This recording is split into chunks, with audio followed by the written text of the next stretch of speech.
Credit card याला उधारीचं card म्हटलं जातं. हं. आता ह्याचे फायदे जास्त आहेत का तोटे जास्त आहेत? क्रेडिट कार्डनी खूप लोकांचं फायनान्शियल प्लॅनिंग विस्कळीत झालेलं आहे असं मी पाहिलेलं आहे. क्रेडिट कार्ड म्हणजे प्रतिष्ठेचं लक्षण नाही.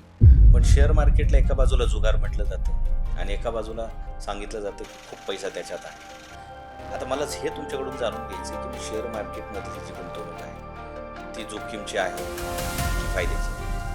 जी लोक शेअर बाजार ट्रेडिंग करतात त्यातले 92 ते 93% लोक लॉसमध्ये जातात. जर शेअर बाजारातून जर लोकांना श्रीमंत होता येत आलं असतं तर भारतातले जे उद्योजक हा. आहेत मोठमोठे त्यांनी कारखाने टाकणं, प्लॅन्ट आणि मशिनरी डेव्हलप करणं हे केलंच नसतं ना. अजून एक प्रकार आहे की आरडी करतात लोक. तर आरडीचे फायदे काय आहेत? माझ्या कुटुंबावर इमर्जन्सी येऊ शकते तर त्यासाठी मला अशा ठिकाणी गुंतवणूक करायला पाहिजे की ज्याला लिक्विडिटी खूप आहे, जिथं व्याजदर खूप नाही मिळो पण मला गरज आहे तेव्हा मला पैसे मिळाले पाहिजे. मग आरडी म्हणजे काय? गुंतवणूक म्हणजे नेमकं काय आणि बचत आणि गुंतवणूक यात फरक काय? समजा तुम्ही पैसे कमवता आणि ते कपाटामध्ये तुम्ही ठेव, बरोबर? तर ते समजा 1 वर्षानंतर ते पैसे काढले तर ते वाढणार आहेत नाही. त्याला म्हणायचं बचत. माझ्या उत्पन्नातून मी काही रक्कम बाजूला काढून ठेवतो त्याला म्हणायचं बचत. मात्र ते पैसे अशा ठिकाणी गुंतवले तर कालांतराने ते पैसे वाढतील त्याला SIP बँकेत पण असते, SIP म्युच्युअल फंड मध्ये पण असते. नेमकं SIP म्हणजे नेमकं काय आणि सुरक्षित SIP कुठं? जर तुम्ही लॉंग टर्म SIP जर करत असाल तर आता FD बद्दल आम्हाला थोडंसं जाणून घ्यायचं की कुठं FDचं म्हणजे कोणत्या बँकेत गुंतवली पाहिजे, FD केली पाहिजे, कुठून चांगला परतावा मिळेल आणि FD म्हणजे नेमकं अगदी काय तुमची जी काही शॉर्ट टर्मची गोल्स आहे किंवा तुम्हाला इमर्जन्सी फंड लागू शकतो यासाठी तुम्ही बँकात आणि पोस्टामध्ये जिथं रिस्क नाही किंवा जिथं कमी रिस्क आहे अशा ठिकाणी गुंतवणूक करायला पाहिजे. आता आपण गुंतवणुकीच्या प्रकारात SIP बघितलं, FD बघितलं, म्युच्युअल फंड्स आणि शेअर मार्केट बघितलं. आता सगळ्यात ट्रेंडिंग जो फॅक्टर आहे तो आहे रिअल इस्टेट. कारण वाटतं रिअल इस्टेटमध्ये गुंतवणूक केल्यावर रिटर्न चांगले मिळेल, म्हणजे फ्लॅट घेतलं किंवा प्लॉट घेतलं. काय प्रकारे आता रिअल इस्टेटमध्ये गुंतवणुकीचे किती फायदे तोटे काय?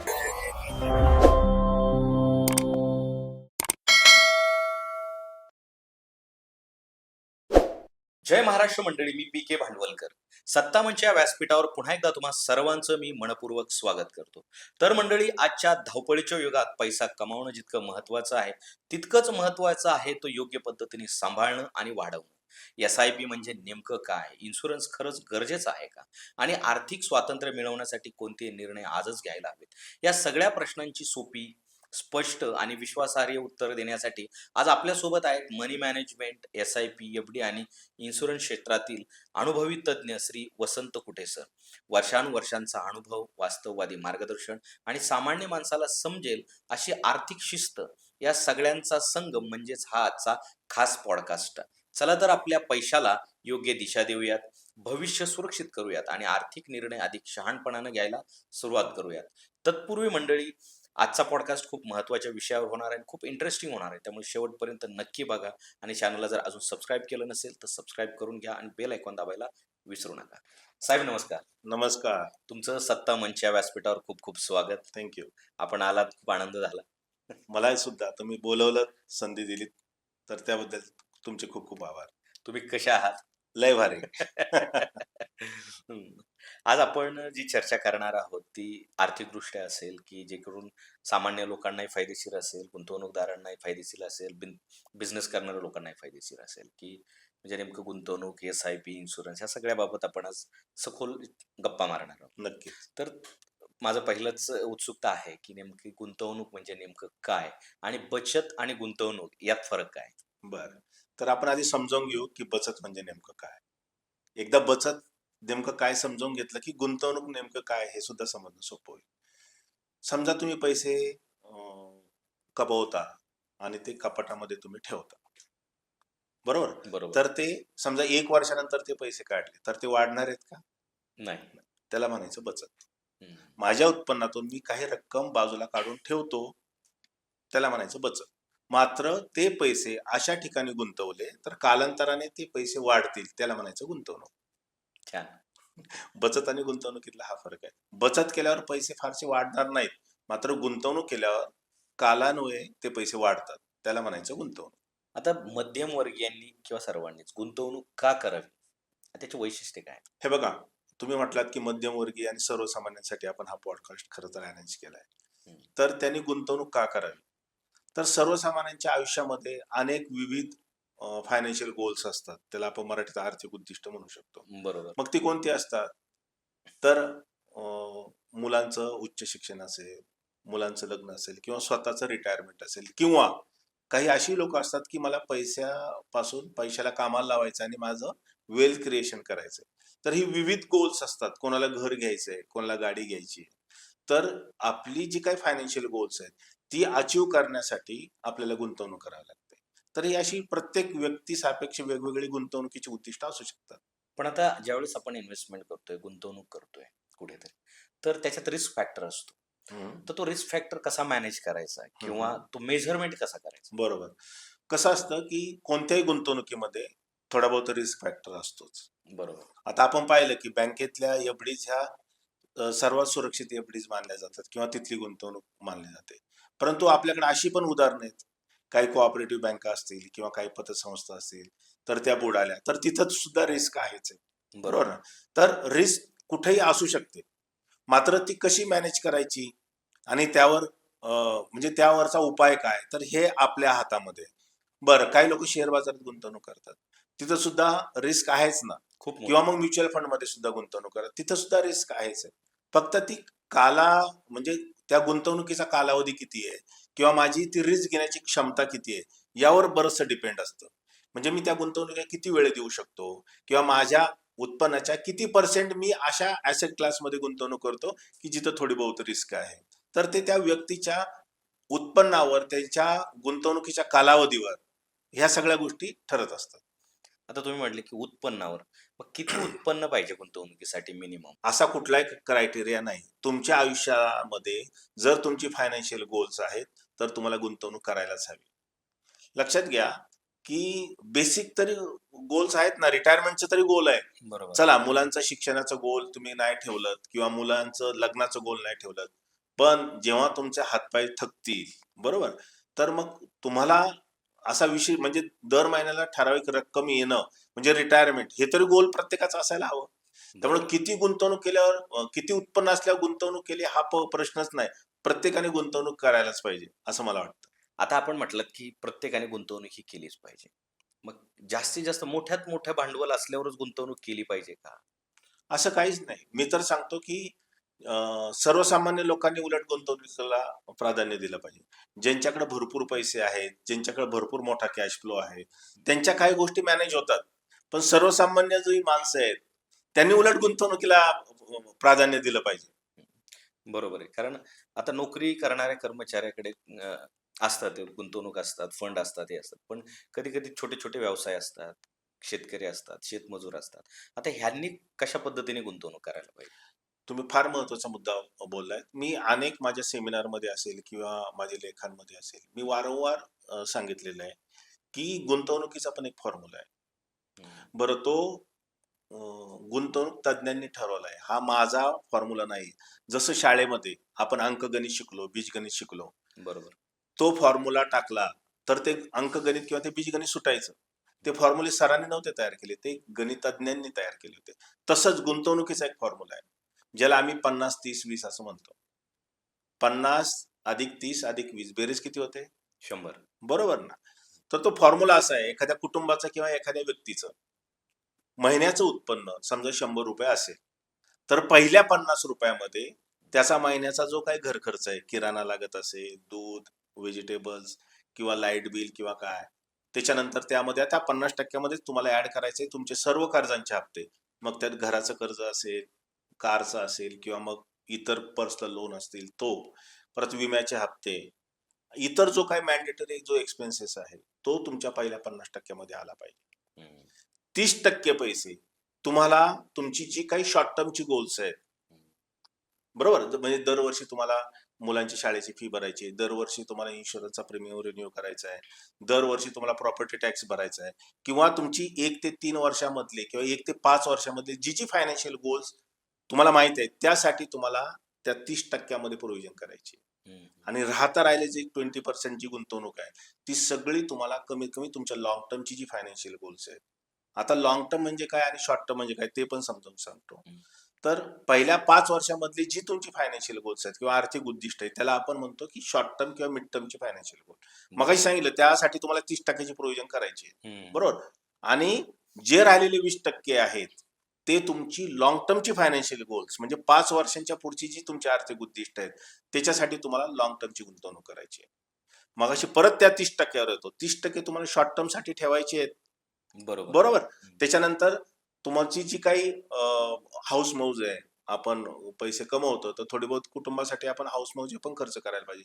म्हणजे आपण महिन्यातून 1-2 वेळा हॉटेलिंगला गेलो, मूव्हीजला गेलो, तर ती प्रोव्हिजन 30% करायची आहे. हम्म. शॉर्ट टर्मची गोल्स तुम्हाला 30% ठेवायची. मात्र तुमची लॉंग टर्मच्या गोलसाठी तुम्हाला 20% गुंतवणूक करायलाच पाहिजे लॉंग टर्मला, जी 5 वर्षानंतरची तुमची फायनान्शियल गोल्स आहे. म्हणजे गाडी असेल, घर असेल. अगदी अगदी 5 वर्षानंतर तुम्हाला ज्या ज्या गोष्टी लागणार आहेत, हम्म. नॉर्मली त्यामध्ये काय होतं की मुलांचं हायर एज्युकेशन येतं, बरोबर. तुमचं रिटायरमेंट येतं. समजा मला 5-6 वर्षानंतर माझं घर घ्यायचंय, बरोबर. घरासाठी बँक 90% लोन देते, पण 10% तुम्हाला उभं राहायचे. तर बरोबर. ती सुद्धा प्रोव्हिजन त्या लॉंग टर्म मधून करायला पाहिजे.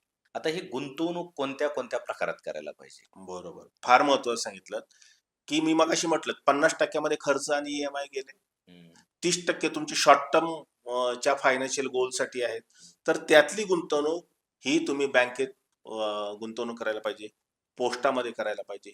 ज्या ज्या सेफ ऍसेट क्लासमध्ये आपण म्हटलं जातं बँकांनी पोस्टातल्या गुंतवणुकीला व्हॉलॅटिलिटी नसते किंवा तिथं रिस्क नसते, तर तिथं तुम्हाला शॉर्ट टर्मच्या गोलसाठी तुम्हाला बँकेमध्ये गुंतवणूक करायला पाहिजे. मात्र 20% जी गुंतवणूक मी जे सांगतोय लॉंग टर्मची, तर ती अशा ठिकाणी करायला पाहिजे जी महागाईला मात करेल. हम्म. म्हणजे काय होतं, आज नॉर्मली महागाई 5-6% आसपास आहे.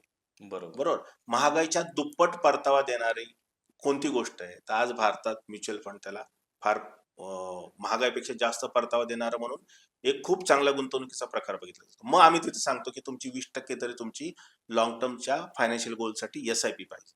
हम्म. बरोबर. तर 50-30-20 हा जो आर्थिक नियोजन फॉर्म्युला तो तुम्हाला आणखी नीट समजावून सांगतो. समजा एखाद्या कुटुंबाचं महिन्याचं उत्पन्न 1,00,000 रुपये, तर पहिल्या 50,000मध्ये त्या कुटुंबाचा महिन्याचा जो घर खर्च आहे, किराणा असेल, दूध, व्हेजिटेबल वगैरे तो आला पाहिजे.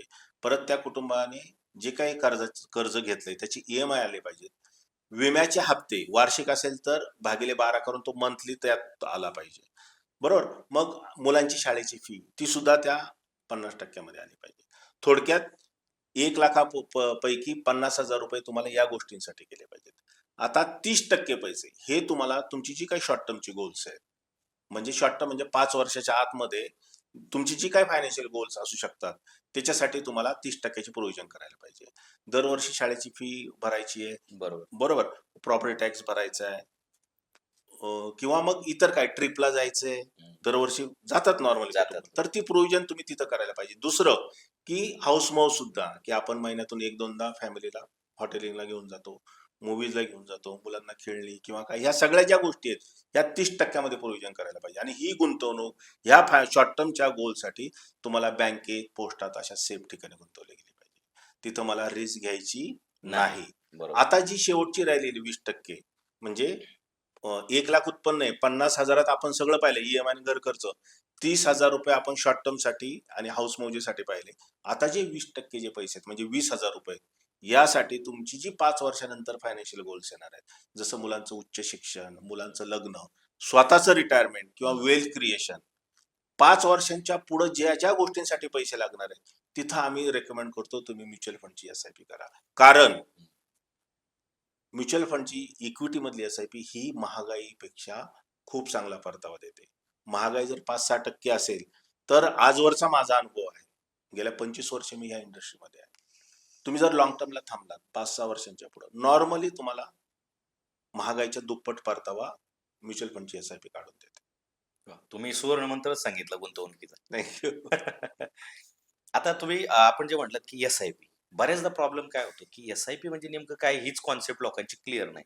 नेमकं आता एसआयपी बँकेत पण असते, एसआयपी म्युच्युअल फंड मध्ये पण असते. नेमकं एसआयपी म्हणजे नेमकं काय आणि सुरक्षित एसआयपी कुठं?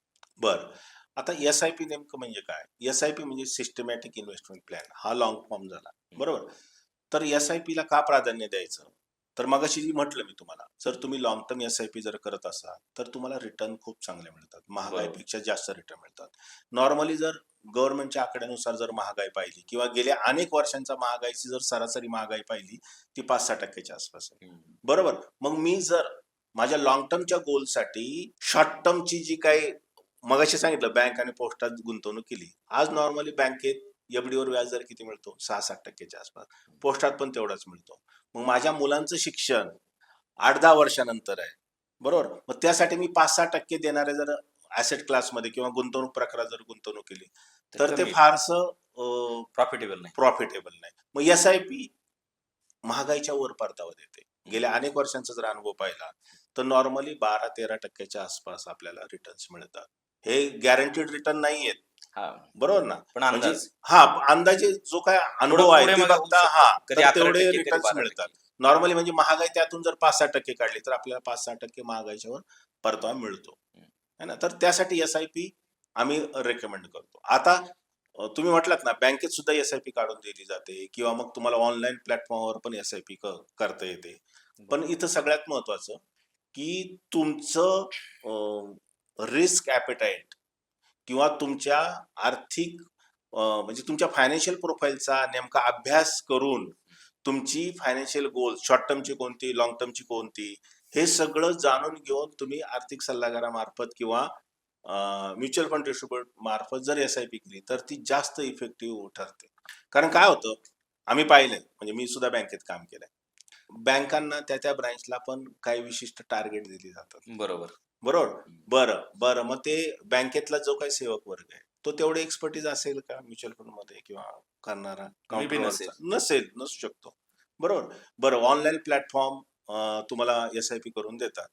ते सगळ्या या गोष्टींची खात्री करतात का? तुमचा माइंडसेट कसा आहे, तुमचा फायनान्शियल प्रोफाईल कसा आहे, तुमची रिस्क घेण्याची कॅपॅसिटी किती आहे, तुमची शॉर्ट टर्मची लॉंग टर्मची गोल्स कोणती आहेत, जो पर्सनल टच तो तिथं मिळत नाही. तिथं नियम असतात फक्त. अगदी नियम असतात. आणि बँकेमध्ये सुद्धा काय होतं 3-4 वर्षांनी बदल्या होतात, तुम्हाला तोच अटेंड करेल असं नसतं.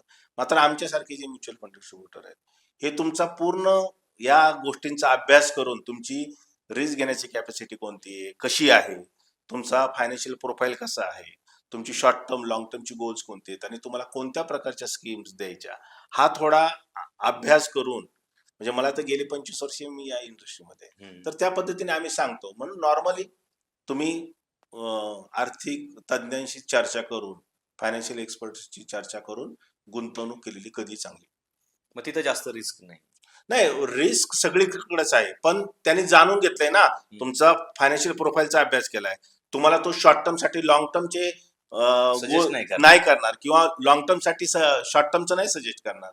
थोडक्यात तो सगळ्या तुमच्या कुटुंबाच्या आर्थिक स्थितीचा अभ्यास करतो, तुमच्या कुटुंबाची फायनान्शियल गोल्स जाणून घेतो, तुमचा माइंडसेट कसा आहे हे जाणून घेतो, मार्केटची व्हॉलॅटिलिटी कशी आहे आणि ती तुम्हाला कशी इफेक्ट करते, तुमच्या मनी बिहेवियरवर तो काम करतो. त्यामुळे ते जास्त फायदेशीर ठरतं. आता गुंतवणुकीचे 2 प्रकार जसे की SIP आणि FD. तर आता FD बद्दल आम्हाला थोडंसं जाणून घ्यायचं की कुठं FDचं म्हणजे कोणत्या बँकेत गुंतवली पाहिजे, FD केली पाहिजे, कुठून चांगला परतावा मिळेल आम्हाला, आणि FD म्हणजे नेमकं अगदी काय? मी मगाशी सांगितलं, तुमची जी काही शॉर्ट टर्मची गोल्स आहे किंवा तुम्हाला इमर्जन्सी फंड लागू शकतो, यासाठी तुम्ही बँकात आणि पोस्टामध्ये जिथं रिस्क नाही किंवा जिथं कमी रिस्क आहे अशा ठिकाणी गुंतवणूक करायला पाहिजे. कुटुंबावर आर्थिक संकट कधी येईल सांगता येतं का? नाही सर. मग त्यावेळी मला बँकेत आणि पोस्टातल्या ज्या काही गुंतवणूक आहेत त्या पटकन लिक्विडेट करता येतात किंवा तिथं रिस्क फार कमी असते, भले व्याज दर कमी मिळू, परंतु ती गुंतवणूक बँक आणि पोस्टामध्ये केलेली कधीही चांगली राहते. बरोबर. पण FD आम्हाला जरा थोडीशी उलगडून सांगा. एफडी काय असतं तुम्हाला सांगतो की सर्वसामान्य लोक त्यांचा जो काही पैसा आहे तो बँकेमध्ये ठेव म्हणून ठेवतात आणि त्याच्यावर बँक काय करते, तेच पैसे पुढे कर्जाने देते, बरोबर ना. बरोबर. कर्जाने समजा त्यांना 12% व्याज मिळत असेल, मग ते FD वर तुम्हाला किती देतात, साधारणतः 7%. बाकीचा मग बँकेचे पण एक्सपेन्सेस असतात ना, बरोबर. मग ते त्यातून वजा करतात. थोडक्यात FD हा शॉर्ट टर्म साठी पर्याय आहे. पोस्टामधले FD असतील, बँकेमधले FD असतील, हा पैसा आपणच ठेवलेला आहे आणि बँका पुढे तो होम लोन म्हणून देतात, कार लोन म्हणून देतात, मोठमोठे जे प्रोजेक्ट असतात उद्योजकांचे, कारखान्यांना, त्यांना लोन म्हणून देतात आणि तो मधला जो काही गॅप आहे म्हणजे एफडी वर ते देतात तुम्हाला 6-7% आणि लोन देताना 12%. म्हणजे 5% जरी गॅप राहिला तर बँकेचा पण स्टाफची सॅलरी आहे, भाडं आहे, बाकीचा जो पण खर्च आहे तो मधला तो एक्सपेन्सेस करून तो बाकीचा त्यांचा तो प्रॉफिट मार्जिन असतो. आता बऱ्याचदा गोंधळ होतो. आपण ॲसेट म्हणतो या गोष्टीला, लायबिलिटीज आणि ॲसेट. तर ॲसेटमध्ये बिझनेस करत असताना आपल्याला लिक्विडचा प्रॉब्लेम येतो. मग आता ही गुंतवणूक करताना फिक्स ॲसेट आणि लिक्विड ॲसेट हे नेमक्या कॉन्सेप्ट काय आहेत आणि ह्या कशा वापरल्या पाहिजेत? फार महत्वाचा प्रश्न विचारला तुम्ही. त्याच्यावर खूप छान मी तुम्हाला सांगेल. लक्षात ठेवा, फिक्स ॲसेट म्हणजे तुमचं घर असेल, हं, समजा एखादाची मशिनरी असेल किंवा प्लांट असेल, ज्या फिक्स ॲसेट आहेत, बरोबर. ज्या थोडक्यात ज्या अचल संपत्ती म्हणतात मराठीमध्ये. लिक्विड ॲसेट म्हणजे काय, की तुम्हाला त्या जर विकल्या, ज्या मोडल्या, तर तुम्हाला इमिजिएट पैसे मिळतात. हं, हं. त्या लिक्विड ॲसेट दोन्ही महत्वाचे आहेत. फिक्स ॲसेट सुद्धा महत्वाचे आहेत आणि लिक्विड ॲसेट सुद्धा महत्वाचे आहेत. म्हणजे स्वतःला राहायचं घर असलंच पाहिजे. बरोबर. बरोबर, फर्निचर फिक्चर जे काय तुमचं आवाज ऑफिस आहे, तर तिथलं त्या सुद्धा फिक्स ॲसेटच आहेत. हं, तुमचे बाकीचे जे इक्विपमेंट आहेत ते फिक्स ॲसेटच आहेत. लिक्विड ॲसेट काय, मग तुमच्या कंपनीच्या बँकेमध्ये ठेवी असतील, पोस्टात ठेवी असतील किंवा मग काही म्युच्युअल फंड तुम्ही केले असतील, त्या लिक्विड ॲसेट. त्या पटकन मोडून तुम्हाला 2 दिवसात 3 दिवसात पैसे मिळतात. बँकेमध्ये तर लगेच त्या दिवशी पण मिळू शकतात. तर हा फरक आहे फिक्स ॲसेट आणि लिक्विड ॲसेट मधला. आता गोल्ड जे येतं ते फिक्स ॲसेटमध्ये येतं का लिक्विड ॲसेटमध्ये येतं? दोन्ही म्हटलं तरी चालेल. कसं? कारण गोल्ड एकतर कसं आहे ना, की गोल्ड हा गुंतवणुकीचा चांगला प्रकार आहे. हं, बरोबर ना? म्हणजे लोक आपल्या भारतामध्ये गोल्डमध्ये गुंतवणूक करण्याची खूप मोठी परंपरा आहे. हं, तर गोल्ड मध्ये आपण आपले ॲसेट किंवा आपण जी मालमत्ता साठवतो, लोक गुंतवणूक करतात. मुलीच्या लग्नाला लागतील किंवा हं, मग बायकोसाठी मला सोनं घ्यायचंय किंवा तर ते फिक्स ॲसेट मध्ये पण येतं आणि लिक्विडिटी त्याला खूप चांगली आहे. हं, म्हणजे तुम्ही उद्या सोनाराकडे गेला तर इमिजिएट तुम्हाला पैसे मिळतील. हं. म्हणजे दोन्हींचं कॉम्बिनेशन कॉम्बिनेशन आहे. फिक्स ॲसेट आणि लिक्विड हे गोल्ड खूप चांगलं आहे. आता जास्तीत जास्त कशात इन्व्हेस्टमेंट पाहिजे? गोल्डमध्ये, एस-आय-पी मध्ये की एफ-डीमध्ये? मी मगाशी तुम्हाला सांगितलं, गेल्या 25 वर्ष मी इंडस्ट्रीमध्ये आहे. गोल्ड आत्ता गेल्या 1 वर्षात वाढलंय म्हणून सगळे गोल्डकडे धावा घेत आहेत. हं, पण असा सुद्धा कालावधी आहे गोल्डमध्ये की त्याचा भाव कमी पण झालेला आहे किंवा 4-4, 5-5 वर्ष ते एकाच रेंजला राहिलेलं आहे. असं सुद्धा आहे. त्यामुळं गोल्ड मधली गुंतवणूक पाहिजे. पण आम्ही काय सांगतो, तुम्हाला समजा ₹100 गुंतवायचे असतील, त्यात 5-10% तुम्ही गोल्डमध्ये करा. हं. तेवढं असायला पाहिजे आपलं डायव्हर्सिफिकेशन म्हणून. मग काही एस-आय-पी करा आणि काही बँक आणि पोस्टामध्ये सुद्धा करा. मी सांगेल की सगळीकडे आपली गुंतवणूक पाहिजे. फक्त गोल्डला खूप म्हणजे पर्सेंटेज दिलं नाही पाहिजे. हं. एका वर्षापूर्वी गोल्डला कोणी विचारतही नव्हतं. बरोबर. बरोबर ना? हं. आता काय झालंय की गेल्या 1 लाखाच्या पुढे गेलं. हा, त्यामुळे मग सगळे गोल्ड गोल्ड करू लागले. हं. तर आपली सगळीकडे गुंतवणूक पाहिजे. पण आम्ही नॉर्मली सांगतो 5-10% वर टोटल तुमच्या ॲसेटमध्ये 5-10% वर गोल्ड नको. कारण तिथं पुढे जाऊन परत मोडीत, खर्चात त्यात वजा पण होते जरी रेट वाढत असला तरी. अगदी बरोबर आहे. मग आम्ही नॉर्मली काय सांगतो, तुम्ही फिजिकल गोल्ड घ्यायच्या ऐवजी तुम्ही गोल्डचे फंड असतात, गोल्ड ETF असतं, हं. त्यामध्ये सुद्धा गुंतवणूक करू शकता. गोल्ड फंड म्हणजे काय? गोल्ड फंड हा म्युच्युअल फंडाचाच पार्ट आहे. हं. तुम्ही समजा ₹1,000 एस-आय-पी लावली गोल्ड फंडात, तर तेवढ्या रकमेचं सोन्याच्याच रेटने तुमचं ते परचेस होतं. आणि समजा तुम्हाला 3 वर्षांनी ते मोडायचंय, तर 3 वर्षांनी सोन्याचा जो रेट असेल तोच तुम्हाला मिळेल. मग फिजिकल तुम्ही ठेवणार, तिजोरीत ठेवणार, त्याला रिस्क आहे, चोरीची रिस्क आहे. परत जर तुम्ही ज्वेलरी बनवली, तर त्यात मजुरी लागणार आहे, त्याची घट आहे. इथं तसं काहीच नाही. म्हणजे पैशाला हे पैसे. 99.99% गोल्डमध्येच तो म्युच्युअल फंड गुंतवणूक करतो.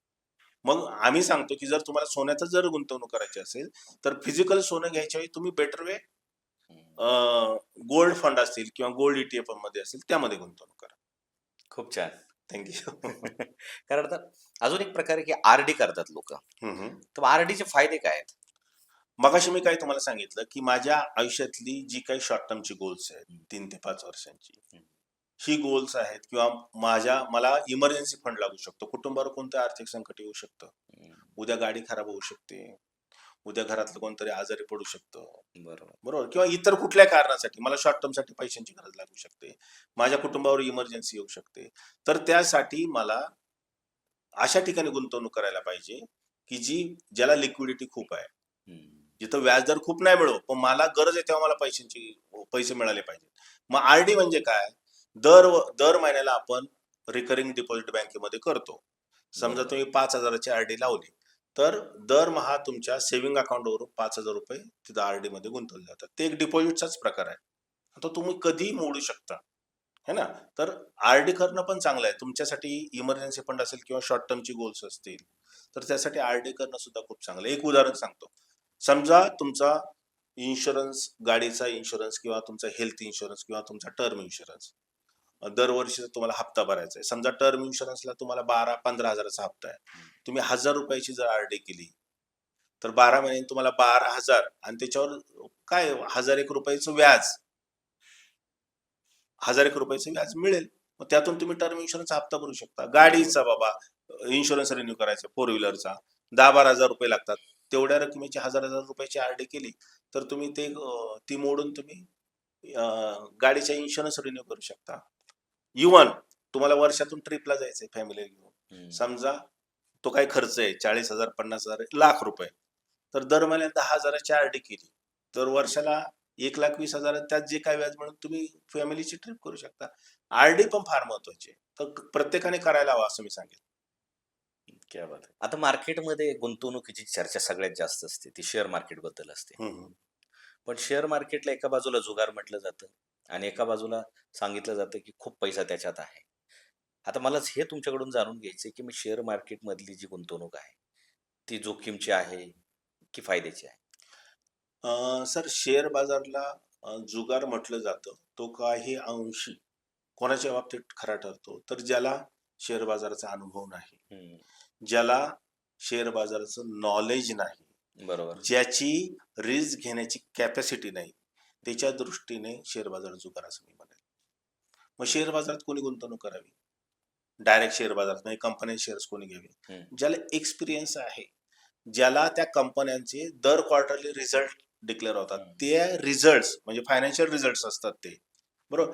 तो रिझल्ट अनालाइज करण्याची ज्याची क्षमता आहे, हम्म, जो तेवढा फॉलोअप विगरसली घेऊ शकतो, आणि बरोबर. ज्याची ठीक आहे माझे काही पैसे शॉर्ट टर्म मध्ये किंवा म्हणजे त्यात मी रिस्क घेऊ शकतो, अशा लोकांनी शेअर बाजारामध्ये नक्की गुंतवणूक करायला हवी. पण आम्ही काय सांगतो, हे किती जणांना जमतं? हम्म, सेबीचा रिसेंटली रिपोर्ट आहे, जी लोक शेअर बाजार ट्रेडिंग करतात हम्म, त्यातले 92 ते 93% लोक लॉस मध्ये जातात. हम्म, म्हणजे 5-6% लोक सक्सेस सोडतात. बरं, जे 5-6% सक्सेस सुटले त्यांनी एफडीच्या जवळपासच रिटर्न मिळालेले. मग का रिस्क घ्यायची? म्हणून आम्ही सांगतो सर्वसामान्यांना, तुम्ही काय करा, तुम्हाला शेअर बाजारचे रिटर्न पाहिजे, इक्विटी मधले रिटर्न पाहिजे, रिस्क कमी पाहिजे, स्वतः तेवढं इन्व्हॉल्वमेंट नको, मग म्युच्युअल फंड इथं उपयुक्त ठरतात. म्युच्युअल फंड पण शेअर बाजारात गुंतवणूक करतात, पण ते तज्ज्ञामार्फत करतात. हम्म, तुमचा सर्वसामान्यांचा पैसा आपण म्युच्युअल फंड कंपनीकडे देतो. म्युच्युअल फंडचा जो फंड मॅनेजर आहे, त्याचा वर्षानुवर्षांचा अभ्यास आहे, हम्म, वर्षानुवर्षांचा अनुभव आहे. तो त्याच्या स्ट्रॅटेजी प्रमाणे गुंतवणूक करतो, जेणेकरून आपल्याला शेअर बाजार ज्या पद्धतीने बिहेव करतो, ज्या पद्धतीने रिटर्न देतो, तो परतावा आपल्याला मिळू शकतो. त्यामुळं डायरेक्ट शेअर्स मध्ये कोणी गुंतवणूक करावी, मगाशी जे सांगितलं, एक्सपिरियन्स असेल, रिस्क घेण्याची कॅपॅसिटी असेल, ज्याच्याकडे नॉलेज असेल, त्याने करायला हरकत नाही.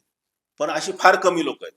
त्यामुळे सर्वसामान्यांनी बेटर वे म्युच्युअल फंडच्या माध्यमातून शेअर बाजारात गुंतवणूक केली पाहिजे आणि आपली लॉंग टर्मची फायनान्शियल गोल अचीव केली पाहिजे. आता बरेचदा बघतो की आपण बरेच लोक सामान्य की खूप वर्ष 2 वर्षाच्या अनुभवावर खूप मोठी रक्कम शेअर मार्केटमध्ये गुंतवणूक करतात आणि तिथं त्यांचा सगळ्याच्या सगळा लॉस होतो. हम्म, नंतर ते कोचिंग करतात. हम्म, मग हा काय प्रकार आहे त्यातला? फार महत्वाचं बोललाय तुम्ही. जर शेअर बाजारातून जर लोकांना श्रीमंत होता येत आलं असतं, हम्म, तर भारतातले जे उद्योजक आहेत हा, मोठमोठे, त्याने कारखाने टाकणं, प्लांट आणि मशिनरी डेव्हलप करणं हे केलंच नसतं ना. हम्म, त्यांनी शेअर बाजाराचे क्लासेस करून श्रीमंत झाले असते. ते का एवढी रिस्क घेत आहेत किंवा कारखाने किंवा एवढं का उपद्व्याप करतायत? लक्षात घ्या, शेअर बाजारातून रातोरात श्रीमंत होता येत नाही. त्यासाठी तुम्ही एक्सपर्टीज, जे मगाशी म्हटले, ते सगळे गुण लागतात, हम्म, संयम लागतो आणि लॉंग टर्मचं विजन लागतं, तरच हे शक्य होतं. त्यामुळे ही लोक जे ऑनलाईन आपण सोशल मीडियावर बघतो, हम्म, जे काही टिप्स देतात, सांगतात, यांच्या टिप्स ऐकून किंवा त्यांचं ऐकून जे गुंतवणूक करतात ते पुढे अडचणीत येतात. आता म्हणजे शेअर मार्केटचा जर अभ्यास केला तर कोण आहेत ह्या कंपन्या? तर ह्या कंपन्या काही स्वतःचं भांडवल आणि लोकांच्या भांडवलाने घेणारे पैसा. बरोबर? हे सिंपल गणित आहे. म्हणजे कंपनी मालकच लोकांचा पैसा घेऊन कंपनी उभा करतात. समजा ती कंपनी मार्केटमध्ये बुडली किंवा लॉसमध्ये आली, तर ह्यांचा पैसा बुडला. ऑब्व्हियसली तसंच होतं. तुम्हाला मी सांगतो ना, म्हणून आम्ही वारंवार डायरेक्ट शेअर्स का खरेदी करू नका, तुम्ही म्युच्युअल फंडच्या माध्यमातून शेअर बाजारात का या, ते का सांगतो तुम्हाला. म्युच्युअल फंड कसं करतं, ते सुद्धा शेअर बाजारात गुंतवणूक करतं. पण समजा तुमची 1000 रुपयांची SIP असेल एखाद्या म्युच्युअल फंडामध्ये, तर तो फंड एका कंपनीत तुमचे 1000 रुपये नाही गुंतवत. तो पुढे 50, 60, 100 कंपन्यांमध्ये, काय काय म्युच्युअल फंड तर 250 कंपन्यांच्या शेअर्स मध्ये गुंतवणूक करतात. एक कंपनी बुडेल, 2 कंपनी बुडेल, 250 कंपन्या बुडतील का? नाही बुडणार. मग तिथं रिस्क डायव्हर्सिफाईड होते. बरोबर. तर शेअर बाजारातल्या कंपन्या ज्या काय आहेत त्या भांडवल जे काय तुमचं आमचं किंवा त्यांचं ओन भांडवल असतं यावरच बिझनेस करतात. परंतु आजवरचा इतिहास आहे, म्हणजे मी आता मगाशी म्हटलं मी 25 वर्ष इंडस्ट्रीमध्ये आहे. नॉर्मली सेन्सेक्सने गेल्या अनेक वर्षांचा जर इतिहास पाहिला तर ऍव्हरेजली 13, 14, 15% रिटर्न लॉंग टर्म मध्ये दिलेले आहेत आणि ते प्रूव्हन आहेत. तो काही जुगाड किंवा ते काय आपण हवेत गोळ्या मारलेल्या नाहीत. जर तुम्ही इतिहास बघा, सेबीचे रिपोर्ट बघा, तर ते केलेले, पण ते लॉंग टर्म मध्ये. शॉर्ट टर्म साठी आलो आणि रातोरात श्रीमंत झाला असं काही होत नाही, आणि तो डोक्यात सुद्धा सर्वसामान्यांनी आणायचं नाही. आता ट्रेडिंग केलं जातं. ट्रेडिंग मध्ये किती रिस्क आहे? खूप रिस्क आहे. मगाशी तुम्हाला सांगितलं की सेबीचा लेटेस्ट जो रिपोर्ट आहे तो सांगतो 100 लोक जर ट्रेडिंग करत असतील तर त्यातले 92-93% लॉस करतात, आणि जे राहिलेले 5-6% लोक आहेत ते एफडीच्या पेक्षा जास्त रिटर्न्स म्हणजे 6-7%वर रिटर्न कमवू शकत नाही. ट्रेडिंग मध्ये ऑब्व्हियसली लॉस आहे. म्हणजे लोकांना हे अज्ञान असल्यामुळं ही गोष्ट क्लिअर होत नाहीये. हो कारण बरेचदा काय होतं, व्हर्च्युअली ते सगळं पाहतात आणि हो पैसे टाकून देतात हो आणि पुढे मोठ्या लॉसला सामोरं जावं लागतं. सर, काय झाले ना आजकाल, मगाशी सांगितलं सोशल मीडियावर अनेक लोक सांगतात किंवा मित्राने केलं, भावाने सांगितलं, याने टीप दिली म्हणून हे लोक करतात, कारण यांना झटपट पाहिजे, खूप लवकरात लवकर मोठं व्हायचंय. हे असं काही होत नाही, त्याला वेळ द्यावाच लागतो. तुम्ही समजा आंब्याचं कोय आपण जे म्हणतो झाड बीज रोप लावलं तर ते दुसऱ्या तिसऱ्या महिन्यात फळ देणार नाही. बरोबर ना. त्याला कोंब फुटेल, ते झाड मोठं होईल, त्याला काय आजार पडेल तर त्याला खत पाणी दिलं पाहिजे, औषध दिलं पाहिजे, नंतर 5-6 वर्षानंतर त्याला फळं लागतील आणि मग ते तुम्हाला उत्पन्न देणं सुरू करत. सेम तसंच आहे. म्युच्युअल फंड असो, शेअर बाजार असो, हे शॉर्ट टर्म साठी नाही, इथं तुम्हाला लॉंग टर्मलाच यावं लागतं. बरोबर. लोकांची अपेक्षा असते की टाकलं की मला 2 महिन्यात 3 महिन्यात मला भरपूर पैसे मिळावं, किंवा ट्रेडिंग करतात त्यांना म्हणजे डे एंडला तर वाटतं की मला पैसे पाहिजे. मग ती चुकीची मानसिकता आहे ना. म्हणून सर्वसामान्य तिकडे लागू नये, नादी लागू नये. त्यांनी लॉंग टर्मचा व्ह्यू ठेवावा. शॉर्ट टर्मच्या गोलसाठी बँक आणि पोस्ट चांगलं आहे, आणि लॉंग टर्म साठी मग म्युच्युअल फंडची SIP असेल किंवा म्युच्युअल फंडात लमसम तुम्ही गुंतवणूक करायला हरकत नाही. आता आपण गुंतवणुकीच्या प्रकारात SIP बघितलं, FD बघितलं, म्युच्युअल फंड्स आणि शेअर मार्केट बघितलं. आता सगळ्यात जी ट्रेंडिंग जो फॅक्टर आहे तो आहे रिअल इस्टेट. लोकांना वाटतं रिअल इस्टेटमध्ये गुंतवणूक केल्यावर रिटर्न चांगले मिळतील, म्हणजे फ्लॅट घेतलं किंवा प्लॉट घेतला. तर काय प्रकारे आता रिअल इस्टेटमध्ये गुंतवणुकीचे किती फायदे तोटे काय आहे? अगदी अगदी कसं आहे ना, मला तरी वाटतं एक स्वतःच एक घर असलं पाहिजे. पण लोक काय करतात, एक फ्लॅट आहे पण इन्व्हेस्टमेंट म्हणून दुसरा एक फ्लॅट घेतात. तर माझी कोणतीही गुंतवणूक, समजा मी तो फ्लॅट शॉर्ट टर्म साठी घेतलाय का लॉंग टर्म साठी घेतलाय, मग लॉंग टर्मला मला किती रिटर्न मिळाले पाहिजेत, इन्फ्लेशनच्या जवळपास त्याला पार करायला पाहिजे. बरोबर. महागाई जर 5-6% आहे तर माझी लॉंग टर्मची गुंतवणूक मला 12-13% द्यायला पाहिजे. बरोबर. साधं उदाहरण सांगतो तुम्हाला. लोक स्वतःसाठी जो फ्लॅट घेतलाय ती गुंतवणूक नाही, ती आपण वापरतोय.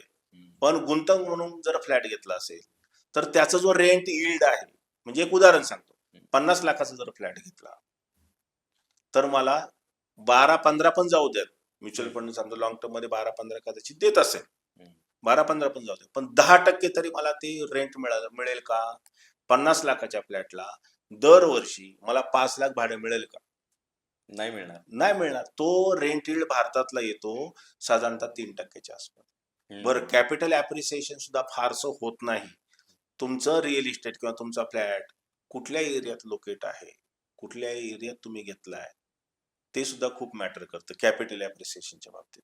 बरोबर. त्यामुळं real estate as a investment म्हणून घेण्याऐवजी स्वतःला वापरण्यासाठी घर असायलाच हवं स्वतःच्या मालकीचं, असं मला वाटतं. पण ते पण कधी क्षमता झाल्यावर. हम्म. समजा नवीन जॉबला लागलाय, 25,000 सॅलरी आणि लगेच तुम्ही जर लोन काढत असाल तर ते चुकीचं आहे. मी मगाशी काय सांगितलं की तुम्हाला तुमच्या आर्थिक क्षमतेनुसार गुंतवणूक करायला पाहिजे. मग आम्ही सांगतो की तुमचा कर्जाचा हप्ता तुमच्या मासिक उत्पन्नाच्या 35% जायला नको. मग असंच उदाहरण घेऊयात आपण, 1,00,000 त्या कुटुंबाचं उत्पन्न आहे किंवा त्या मुलाचं उत्पन्न आहे, बरोबर. तर त्याचा लोनचा EMI मॅक्सिमम 35,000 पाहिजे. हम्म. बाकीच्या मग 65,000 परत आलं. मग लॉंग टर्म किती, शॉर्ट टर्म किती, इमर्जन्सी फंड किती, घर खर्च किती, तो सगळा तो फॉर्म्युला सोडायचाच नाही मला. म्हणजे त्या 50च्या फॉर्म्युल्यामध्येच राहायचंय. 50च्या वर जायचं. 50% म्हणजे आता मगाशी सांगितलं 1,00,000 जर असेल, 35,000 जर त्याचा EMI जात असेल, 15,000 त्याने ते भागवावं, घर खर्च आणि ते 20,000 ची त्याची लॉंग टर्मची SIP पाहिजे आणि 30,000 परत शॉर्ट टर्म, हम्म. परत तुमचा हाऊस मौज असेल किंवा बाकीच्या ज्या काही गरजा असतील त्यासाठी गुंतवणूक करायला पाहिजे. बरोबर. तो फॉर्म्युला सोडायचाच नाही आपल्याला. EMI कधी कधी पगारापेक्षा जास्त आहेत. करतात लोक, देणारे पण देतात आणि नंतर मग अडचणीत येतात, मग आहे त्या प्रॉपर्टी विकावं लागतात. विकावे लागतात किंवा मग परागंदा व्हावं लागतं. अशी खूप उदाहरणं आहेत. मी 25 वर्षात खूप पाहिलेले आहेत. अननेसेसरी कर्ज घेतलेत, ऑनलाईन ऍपवरून कर्ज घेतले आणि नंतर मग ती लोक काही मुलाहिजा बघत नाहीत वसुलीच्या बाबतीत. बरोबर. तुमच्या घरी येतात, तुमच्या घरातल्या लोकांना त्रास देतात, मग परागंदा व्हावं लागतं. अशी माझ्याकडे उदाहरणं आहेत. हम्म. कारण तो घेतलेला पैसा नीट गुंतवला नाही, कुठेतरी उडवला, चुकीच्या पद्धतीने वापरला, परतफेडीची क्षमता नाही. बरं, ह्या जे काही ज्यांच्याकडून कर्ज घेतलेत ते सोडत नाहीत. बरोबर. आर्थिक साक्षरतेचा अभाव. अगदी आर्थिक साक्षर. सर मी तुम्हाला सांगतो, हा जो फॉर्म्युला आहे ना, हम्म. तो तुमचं उत्पन्न 1,00,000 असो, तुमचं उत्पन्न 5,00,000 असो, तुमचं उत्पन्न 10,00,000 असो किंवा तुमचं उत्पन्न 20,000 असो, 50, 30, 20 त्या फॉर्म्युलेच्या वर मला जायचं नाही. हे जर तुम्ही केलं हम्म. तर तुम्हाला भविष्यामध्ये कोणतीही आर्थिक अडचण येणार नाही. मी आयुष्यभर त्याच्यावर काम केलं. हम्म. 50, 20, 30, 20 याच्या मी पुढे गेलो नाही. हम्म. म्हणून आज तुम्ही मला बोलवलं तर तुम्ही बरोबर. PPF, EPF आणि NPS हे जी गुंतवणुकीचे सुरक्षित प्रकार मानले जातात, तर मध्यम वर्गीयांना याचा काय फायदा होतो? मध्यमवर्गीय नक्की ह्या तिन्ही प्रकाराकडं गांभीर्याने पाहायला पाहिजे, त्यामध्ये गुंतवणूक करायला पाहिजे. हम्म. आम्ही कधीच असं सांगत नाही की सगळी गुंतवणूक तुम्ही म्युच्युअल फंड मध्ये करा किंवा शेअर बाजारात किंवा इक्विटी मध्ये करा. तुम्हाला मगाशी तो परत त्यावरच येतो मी 50, 30, 20. हम्म.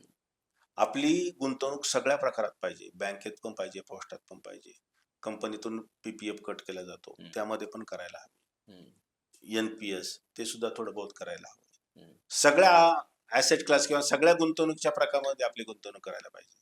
आता सरकारी बॉन्ड्स असतात किंवा RBIचे काही रिटेलच्या गोष्टी असतात, तर हे किती सुरक्षित आहेत गुंतवणुकीसाठी? 100% सुरक्षित आहेत. हम्म. 100% RBIचे बॉन्ड किंवा सरकारी जे बॉन्ड्स आहेत 100% सुरक्षित आहेत. पण परत तिथंच येतो, ते इन्फ्लेशनला बीट करतात का महागाईला? हम्म. कारण हे जे पैसा बॉन्ड वाढतोय का सांगितलं तिथे फार? फारसा नाही ना, 6-7% आसपास देतात. हम्म. त्यामुळे मग ते मी जर लॉंग टर्म साठी जर घेत असेल तर हम्म. माझी फायनान्शियल गोल्स कशी पूर्ण होते? बरोबर. लक्षात ठेवा, परत परत मी त्यावरच येतोय. गुंतवणुकीचा कोणताही जरी प्रकार असला तरी तो शॉर्ट टर्मला कोणता घ्यायचा, लॉंग टर्मला कोणता घ्यायचा, लॉंग टर्मला इन्फ्लेशनला बीट करतोय की नाही ते बघणं गरजेचं आहे. शॉर्ट टर्मला त्याच्यात लिक्विडिटी फास्ट आहे का, रिटर्न एक वेळ कमी मिळू दे, सेफ आहेत का ते बघणं गरजेचं आहे. गुंतवणुकीचे असंख्य प्रकार आणि त्यात सर्वसामान्य माणूस गोंधळून जातो. बरोबर. मग तुमचा आमचा, मी नेहमी माझ्या सेमिनार मध्ये सांगतो, तुमचा आमचा सर्वसामान्यांचा सगळ्यात शत्रू मोठा म्हणजे महागाई. महागाई जर 5-6% आसपास आहे तर त्याच्यावरच मला रिटर्न दिले पाहिजे लॉंग टर्म बरोबर. साठी. बरोबर. बरं, शॉर्ट टर्मच्या गोलसाठी कमी पैसे लागतात, छोटे पैसे लागतात. दरवर्षी इन्शुरन्स भरायचा आहे, हम्म. मुलाच्या शाळेची फी भरायची, छोटे पैसे. मुलाचं हायर एज्युकेशन, ग्रॅज्युएशन आहे, परदेशी MS ला जायचंय, मुलीचं लग्न आहे, मोठे पैसे लागतात. रिटायरमेंटला मोठे पैसे लागतात. लॉंग टर्मची गुंतवणूक कुठे केली पाहिजे? म्हणून आम्ही सांगतो लॉंग टर्मला तुम्ही SIP म्युच्युअल फंडला प्रेफरन्स द्या आणि शॉर्ट टर्म साठी मग जे सेफ ऍसेट क्लास आहेत, बँक, पोस्ट, इथं तुम्ही गुंतवणूक करा. आता जो अलीकडला जो प्रकार आहे क्रिप्टो करन्सीचा, आता ही क्रिप्टो करन्सी मध्ये गुंतवणूक करतात, खूप प्रचंड गुंतवणूक होते. ह्याची सेफ्टीचं काय, सुरक्षित आहे का आणि केली पाहिजे का?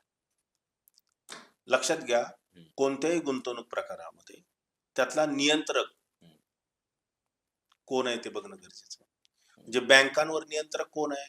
आरबीआय. आरबीआय आहे.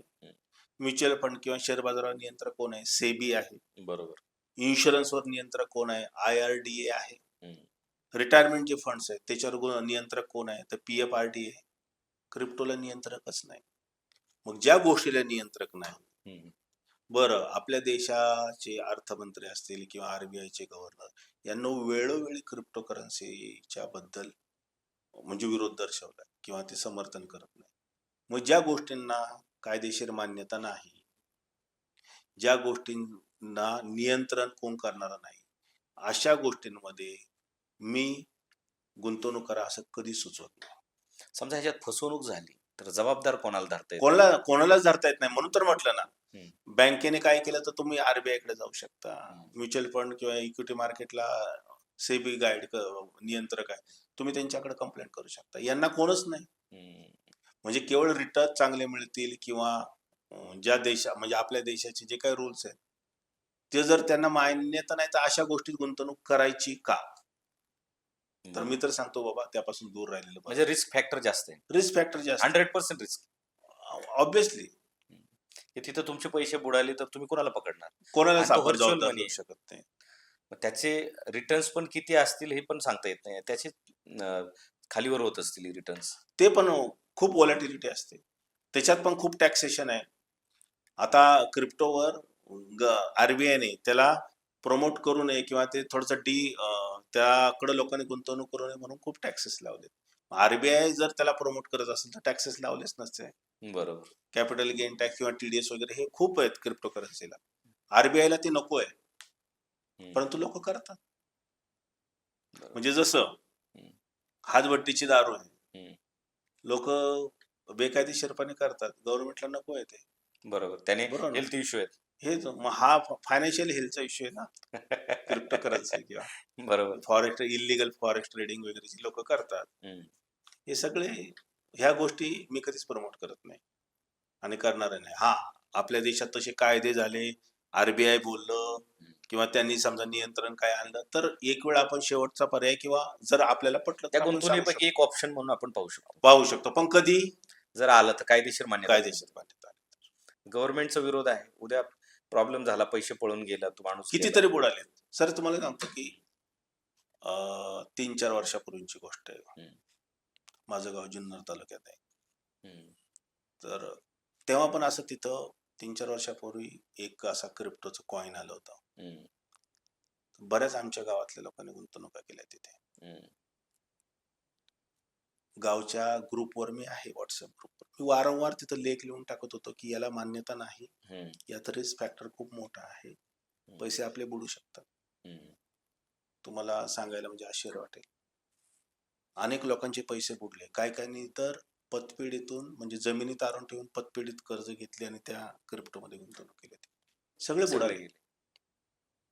त्यांना वाटत होतं की बाबा हा विरोधी लिहितोय म्हणजे हा काय याचं प्रमोशन करतोय का किंवा काय करतं, असं उत्पन्नाचं साधन मानलं होतं क्रिप्टो. असं नाहीच सर. ते ज्याला मान्यता नाही किंवा ज्याला कुठला नियंत्रक नाही ते कधी गेले, ते खूप लोकांचे पैसे बुडाले, खूप लोकांचे पैसे बुडाले. बरोबर. पण ते लोकांना थोडेसे साक्षर करणं गरजेचं आहे ह्या बाबतीत. ते उलगडून आता जसं तुम्ही आम्हाला स्पष्ट सांगितलं तसे सांगणारे लोक आजूबाजूला पाहिजे. खूप लोकांची गरज आहे साहेब. काय होतं, आम्ही ह्या पद्धतीने सांगतो आर्थिक नियोजन का महत्वाचं, 50-30-20 नियम फॉलो करा. तुम्ही 35% वर तुमचा लोनचा EMI नको जायला तुमच्या मासिक उत्पन्नाच्या, किंवा ह्या बाकीच्या गोष्टी सांगतच लोकांना ते वेगळं वाटू शकतं किंवा हे त्यांचं मार्केटिंग करतात काय, पण अशा लोकांची खूप गरज आहे. ह्याच्यामुळे ते 50-30-20 जो तुम्ही फॉर्म्युला सांगितलं, व्यवसाय कॉलॅप्स होतात ना, गुंतवणूक वाढते खूप आणि लिक्विडच राहत नाही. असं नाही ना, आम्ही 30% लिक्विडिटी सांगतोय ना तुम्हाला. 50-30-20 मी काय सांगितलं तुम्हाला, 50% घर खर्च. फॉर्म्युला जर नाही पाळला तर बिझनेस कॉलॅप्स होऊ शकतात ना. 50-30-20 जर फॉर्म्युला हो पाळला नाही तर कॉलॅप्स होऊ शकतात. तुमच्याकडे लिक्विडिटी पाहिजे, इमर्जन्सी फंड पाहिजेच तुमच्याकडे. आर्थिक संकट काही सांगून येत नाही, मग त्यावेळी हे जे पैसे ते कामाला येतात. बरोबर. कारण जमीन घेतली लगेच त्याच घेतलेल्या रेटनी पण विकत नाही लगेच. रात्री तुम्हाला पैसा उभा करायचा. फार महत्वाचं. आता तुम्हाला मी सांगतो, जेव्हा तुम्ही कोणतेही गुंतवणूकचा प्रकार घेता तर 4 मुद्दे फार महत्वाचे, अगदी तुम्ही लक्षात ठेवा. हे 4 मुद्दे बघूनच मी गुंतवणूक करायला पाहिजे. कोणते? तर पहिलं आहे, तो गुंतवणूक प्रकारामध्ये फ्लेक्झिबिलिटी आहे का? त्या गुंतवणूक प्रकारात लिक्विडिटी आहे का? तो गुंतवणूक प्रकार टॅक्स एफिशियंट म्हणजे त्यावर कमीत कमी टॅक्स लागला पाहिजे, तो आहे का? आणि चौथे रिटर्न्स. मुद्दे सगळे उलगडून सांगतो. फ्लेक्झिबिलिटी. समजा मी एखाद्या रिअल इस्टेटमध्ये गुंतवणूक केली, प्लॉट घेतला किंवा एखादा फ्लॅट घेतला, बरोबर? समजा 50 लाखाचा फ्लॅट घेतला, माझ्या कुटुंबाला 15 लाखाची गरज पडली, मी 1 बेडरूम विकू शकतो का? नाही. फ्लेक्झिबिलिटी आहे का? नाही. लिक्विडिटी.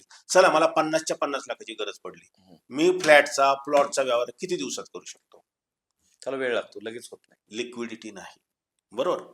आता पुढचा मुद्दा टॅक्स एफिशियंट. त्यात कमीत कमी टॅक्स लागला पाहिजे. आता नॉर्मली जो काही नवीन रूल आलाय त्यात तुम्हाला कॅपिटल गेन किती लागतो, वेगवेगळे ऍसेट क्लास किंवा गव्हर्नमेंट डिफाईन केले, तर असा ऍसेट क्लास पाहायला पाहिजे की ज्यामध्ये मला कमीत कमी टॅक्स लागतो. आणि रिटर्न्स, समजा मी रिअल इस्टेट लॉंग टर्मला घेतली, तर त्याच्यावर मला कमीत कमी 10-12% तरी वार्षिक आरामशीर परतावा मिळायला मिळाला पाहिजे. रेंट यील्ड तेवढं येत नाही. त्यामुळे कोणताही गुंतवणूक प्रकार असेल, हे मुद्दे महत्वाचे आहेत. मग तुम्हाला शॉर्ट टर्म साठी जायचं असेल तर तिथं रिटर्न्स बघू नका, तिथं तुम्ही फ्लेक्झिबिलिटी, लिक्विडिटी बघा. तुम्ही जेव्हा लॉंग टर्मला जात असाल तर तिथं पहिले रिटर्न्स आणि टॅक्स एफिशियंट आहे का बघा, नाही तर महागाईच तुमचं सगळं काढून घेईल. शॉर्ट टर्मला जर तुम्ही गेलात म्हणजे तुमच्या लॉंग टर्मच्या गोलसाठी तुम्ही बँक आणि पोस्टामध्ये पैसे ठेवलेत, मुलाच्या शिक्षणाची जी काही महागाई आहे ती 8-10% आसपास आहे आणि तुमची बँक एवढी 6-7% देते, तर उपयोग नाही. बरोबर. किंवा तुम्ही शॉर्ट टर्मच्या गोलसाठी म्युच्युअल फंड आणि शेअर्स मध्ये गुंतवणूक करताय, ते पण योग्य नाही. मिसमॅच करू नका. लॉंग टर्म साठी शॉर्ट टर्मची साधनं वापरू नका आणि शॉर्ट टर्म साठी लॉंग टर्मची साधनं वापरू नका. हे ज्याला कळालं आणि ज्याने 50-30-20 वर काम केलं तो आर्थिक दृष्ट्या नक्की सक्षम आणि संपन्न होईल, हा माझा अनुभव आहे. बरोबर. आता गुंतवणूक करण्यापूर्वी आर्थिक प्लॅन काय करायला पाहिजे? गुंतवणूक करण्यापूर्वी आर्थिक प्लॅन म्हणजे की एकतर माझ्या कुटुंबाचं उत्पन्न किती आहे, माझी जी मगाशी म्हटलं जी फायनान्शियल गोल्स आहेत ती प्रायोरिटीची कोणती आहे, त्याला किती वेळ मला लागेल, हे सगळं करत असताना माझ्याकडे इमर्जन्सी फंड आहे का, माझ्या कुटुंबाचा पुरेसा हेल्थ इन्शुरन्स आहे का, कुटुंबातली एखादी कमावती व्यक्ती असेल तर त्याचा पुरेसा टर्म लाईफ इन्शुरन्स आहे का, ह्या सगळ्या गोष्टींचा अभ्यास करून गुंतवणुकीचा प्लॅन ठरवावा लागतो आणि त्या पद्धतीने गुंतवणूक करावी लागते. गुंतवणूक आर्थिक नियोजनातला एक पार्ट म्हणजे गुंतवणूक आहे. म्हणजे गुंतवणूक केली म्हणजे आर्थिक नियोजन नाही. तर आम्ही सगळ्यात पहिले सांगतो त्या कुटुंबाकडे पुरेसं इमर्जन्सी फंड पाहिजे, जे तुम्ही लिक्विडिटी म्हणता. नंतर त्या कुटुंबाकडे पुरेसा हेल्थ इन्शुरन्स, त्याच्या कुटुंबातल्या सगळे सदस्य पुरेसा हेल्थ इन्शुरन्स कव्हर आहे का नाही ते पहिलं बघितलं पाहिजे. नंतर कुटुंबातली जी कमावती व्यक्ती आहे तिच्या वार्षिक उत्पन्नाच्या कमी कमी 15 पट त्याचा टर्म लाईफ इन्शुरन्स आहे का, त्याचं लाईफ कव्हर तेवढं आहे का हे बघितलं जातं. आणि त्याच्यानंतर मग परत त्याची मग फायनान्शियल गोल्स येतात, शॉर्ट टर्म कोणती, लॉंग टर्म कोणती, मग त्या पद्धतीने प्लॅन तयार केला जातो आणि मग तशा पद्धतीने लोकांनी आपल्या त्या प्लॅनवर काम करायला हवं. आता आपण म्हणलात की एमर्जन्सी फंड पाहिजे. आता ह्या एमर्जन्सी फंड किती टक्के पाहिजे? समजा 1 लाख माणूस कमवतोय, ते एमर्जन्सी फंड किती ठेवला पाहिजे? कसं आहे, एखाद्या कुटुंबाचा जो काही महिन्याचा घर खर्च आहे, EMI आहे किंवा मुलांची शाळेची फी भरायची, एखाद्या कुटुंबाचं उत्पन्न 1 लाख असेल आणि हा जो मॅन्डेटरी एक्सपेन्सेस आहे म्हणजे घर खर्च, शाळेची फी किंवा EMI हा समजा 30-40 हजार आहे, तर असे कमीत कमी 6 महिन्याचा इमर्जन्सी फंड पाहिजे. म्हणजे जर जो मॅन्डेटरी एक्सपेन्सेस एका महिन्यात 40,000 येतो तर 40च्या 6 पट म्हणजे जवळपास 2-2.5 लाखाचा त्या कुटुंबाकडे इमर्जन्सी फंड पाहिजे. आणि तो बँकेत पोस्टातच पाहिजे, तो लॉंग टर्म म्युच्युअल फंड मध्ये पण नको किंवा शेअर्स मध्ये पण नको. इमर्जन्सी फंड प्रत्येक कुटुंबाकडे असलाच पाहिजे. त्याशिवाय तुम्ही लॉंग टर्मची गुंतवणूक तुम्ही ठेवू शकत नाही, ती वाढू शकत नाही. फार महत्वाचं, इमर्जन्सी फंडाचं खूप महत्व आहे. आता हा झाला कुटुंबासाठी इमर्जन्सी फंड. पण जर इमर्जन्सी फंडचा जर आपण विचार केला व्यवसायाबद्दल, तर तिथं कसं असावं गणित त्याचं इमर्जन्सी फंड? सेमच, व्यावसायिकाला पण कुटुंब असतंच ना. हम्म, बरं, त्याच्या व्यवसायाच्या पण काही जबाबदाऱ्या असतात. मग त्यांनी त्या व्यवसायाला किती समजा लोकांचे पगार हम्म, दर महिन्याला द्यायचे, हम्म, ऑफिस भाड्याने घेतलं असेल तर ते भाडं द्यायचंय, हम्म, इलेक्ट्रिसिटी द्यायची आहे. हम्म, मग हा 4-5 महिन्याचा त्याचा जो एक्सपेन्स आहे तो इमर्जन्सी फंड म्हणून पाहिजेच त्याच्याकडे. हम्म, जेणेकरून समजा एखाद्या महिन्यात बिझनेस कमी झाला किंवा 2 महिने कमी झाला बिझनेस, तर त्याच्याकडे हा जर इमर्जन्सी फंड असेल तर लोकांचे पगार वेळेवर जातील, बरोबर. इलेक्ट्रिसिटी बिल वेळेवर जाईल, भाड्याने समजा दुकान गाळा किंवा ऑफिस घेतलं असेल तर भाडं वेळेवर जाईल. हम्म, तो सेम लागू होतो. त्यात काय म्हणजे सॅलरीड पर्सन असो किंवा बिझनेसमन असो, दोघांकडे पण इमर्जन्सी फंड पाहिजे, शेतकऱ्याकडे सुद्धा पाहिजे. शेतकऱ्याला खूप गरज आहे आज इमर्जन्सी खूप फंडाची. गरजेचं. कारण दुष्काळ कधी पडेल आणि किंवा कधी पाऊस अतिवृष्टी कधी होईल. अतिवृष्टी सांगता येत नाही. हो मग कोलॅप्स होतो ना लवकर पण हो त्याच्यामुळे. हो हो. आता इन्व्हेस्टमेंट करताना सगळ्यात महत्वाचं की कोणती गुंतवणूक ही लॉंग टर्म साठी केली पाहिजे आणि कोणती गुंतवणूक शॉर्ट टर्म साठी केली पाहिजे. शॉर्ट टर्म साठी मला ज्या काही 5 वर्षाच्या आतमध्ये माझी जी कोणती फायनान्शियल गोल्स आहे हम्म. किंवा माझ्याकडे इमर्जन्सी फंड नसेल, हम्म. बरोबर, किंवा दरवर्षी मला काही खर्च करायचाच आहे, हम्म. मुलांची शाळेची फी भरायची आहे, इन्शुरन्सचे हप्ते भरायचे आहेत, परत ट्रिपला जायचंय, तर हा खर्च हा शॉर्ट टर्म साठी असतो आणि त्यासाठी शॉर्ट टर्म साठीच गुंतवणूक म्हणजे बँक आणि पोस्टात केली पाहिजे. लॉंग टर्मची गोल्स कोणती, 5 वर्षांच्या पुढची, कोणाला मुलाच्या हायर एज्युकेशनचे प्रोव्हिजन करायचे, कोणाला रिटायरमेंटचे प्रोव्हिजन करायचे, कोणाला मुलीचं लग्न करायचंय किंवा कोणाला 5-6 वर्षानंतर घर घ्यायचंय, हम्म. तर ती लॉंग टर्मची गुंतवणूक आम्ही रेकमेंड करतो तुम्ही म्युच्युअल फंड SIP मध्ये केलेली बेस्ट राहील. इव्हन लॉंग टर्मला आम्ही NPS सुद्धा रेकमेंड करतो. हम्म. PPF म्हणजे बाय डिफॉल्ट तुमची कंपनी जर कापून घेत असेल तर ती लॉंग टर्मलाच थांबते गुंतवणूक, ती सुद्धा करायला हवी. जे नवशिके आहेत किंवा ज्यांना नवीन पद्धतीने जाणून घ्यायचे तर त्यांच्या कुठल्या चुका होतात गुंतवणुकीच्या, त्या टाळायला कोणत्या चुका टाळायला पाहिजे. नवशिकांच्या चुका म्हणजे ते लवकर गुंतवणूक सुरूच करत नाही. हम्म. लक्षात ठेवा, गुंतवणुकीला तुम्ही जेवढा वेळ द्याल ना हम्म. तेवढी गुंतवणूक खूप चांगली वाढते. हम्म. नवशिके काय करतात, उत्पन्न कमवू लागलं की पहिला हाऊस मौजेवर खर्च करतात. हम्म. आयफोन पाहिजे, गाडी पाहिजे, ब्रँडेड कपडे पाहिजे, मित्रांबरोबर फिरायला जायला पाहिजे, इथंच सगळा खर्च होतो. हम्म. गुंतवणुकीकडे सिरियसली बघितलंच जात नाही. हम्म. आणि तोच काळ असतो खरं तर गुंतवणुकीला सुरुवात करण्याचा. कसं असतं, आम्ही नॉर्मली जी SIP सांगतो ना, की बाबा तुमचा दर महिन्याला सॅलरी झाल्यावर 1-2 हजार 5 हजाराचा हप्ता जाणारच आहे, हम्म. ही सवय पण लागते स्वतःला, की नाही बाबा मला 10 तारखेला SIP चा हप्ता येणार आहे, माझी गुंतवणूक नाही, किंवा RD केली असेल हम्म. तर बाबा त्याचा हप्ता 5 तारखेला जाणार आहे, मला तेवढे पैसे ठेवले पाहिजे. हम्म. शिस्त लागते. नवशिक्यांकडून नेमकं त्या चुका होतात, गुंतवणूक लवकर सुरू करत नाही. दुसरं, गुंतवणुकीला पुरेसा वेळ देत नाही. हम्म. आम्ही काय सांगतो, तुम्ही लॉंग टर्मला म्हणजे कमी कमी 6-7 वर्ष दिली पाहिजेत, तेव्हा SIP चे रिटर्न तुम्हाला दिसतील. तोपर्यंत काही मार्केट व्हॉलॅटिलिटीमुळे कमी दिसतील, निगेटिव्ह पण दिसतील, हम्म. पण यांना लगेच रिटर्न्स पाहिजेत, असं होत नाही. तुम्हाला संयम ठेवावा लागतो, सातत्य ठेवावं लागतं, बरोबर. तरच तुमचं लॉंग टर्मची गुंतवणूक तुम्हाला वेल्थ क्रिएट करून देते किंवा तुमची फायनान्शियल गोल्स अचीव्ह करून देते. परत नवशिक्यांकडे इमर्जन्सी फंड नावाचा मग प्रकारच माहित नाही, आले पैसे उडवले, गुंतवणूक तर दूरच राहिली, इमर्जन्सी फंड सुद्धा नसतो त्यांच्याकडे. हम्म. क्रेडिट कार्डचा अननेसेसरी वापर, भयानक वापर करतात लोक. मी कालच रिपोर्ट एक वाचला, क्रेडिट कार्डचा खूप खप होते भारतामध्ये, त्यातली 50-60% लोक डिसिप्लिन आहेत, हम्म. 30-40% लोक इनडिसिप्लिन आहेत. हम्म. थोडक्यात ते क्रेडिट कार्डची EMI वेळेवर भरत नाही. हम्म. तुम्हाला माहिती आहे का, क्रेडिट कार्ड जर तुम्ही वेळेत भरलं नाही हम्म. तर महिन्याला 3% म्हणजे तुम्ही 36% कर्ज फेडताय. बापरे. नवशिक्यांकडून अनेक चुका होतात, त्यांना नीड आणि वॉन्ट मधला फरक कळत नाही, हम्म. संयम नसतो, सातत्य नसतं, खूप चुका आहेत ज्या अशा होतात. म्हणजे त्यांची कॅपॅसिटी आहे, पात्रता आहे, परंतु आर्थिक साक्षरतेच्या अभावामुळं किंवा आमच्या सारख्यांचं न ऐकल्यामुळं हा मुद्दा महत्वाचा आहे. चुका होतात. हम्म. आणि आजकाल काय झालंय, दुसरं सांगतो, मला सगळं कळतं, हो. तुम्हाला जे कळत नाही ना त्याच्या पुढचं त्यांना कळालेलं असतं. मग आता काय करणार, होतात ऐकून चुका, घ्यायची क्षमता नाही. अशा चुका होतात आणि असे धक्के खाऊन लोक येतात मग आमच्याकडे. खूप लॉस झाल्याच्या नंतर. हा, भरपूर अशी लोक येतात. भरपूर म्हणजे तुम्ही तर नवशिके म्हणताय. माझे असे बरेच लोक आहेत 40-45 नंतर जाग येते. हम्म. मुलाचं शिक्षणासाठी काय, मुलीच्या मॅरेजसाठी काय.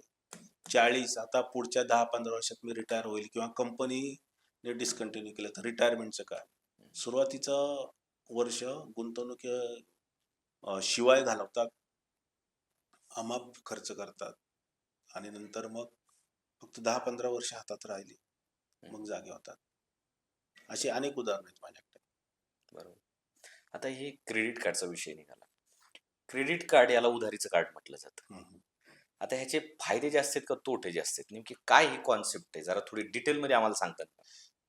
जे डिसिप्लिन लोक आहेत, जे क्रेडिट कार्डचा हप्ता वेळेवर भरतात हम्म. किंवा क्रेडिट कार्डचं जे स्पेंडिंग करतात त्याच्यावर पॉईंट त्यांना मिळतात. हम्म. जे डिसिप्लिन आहे त्यांच्यासाठी क्रेडिट कार्ड ठीक आहे. पण मला तुम्ही सांगा डिसिप्लिन किती लोक आहेत आणि किती दिवस तो डिसिप्लिन ठेवू शकतो. डिसिप्लिन असणाऱ्या लोकांना क्रेडिट कार्डची गरज आहे का?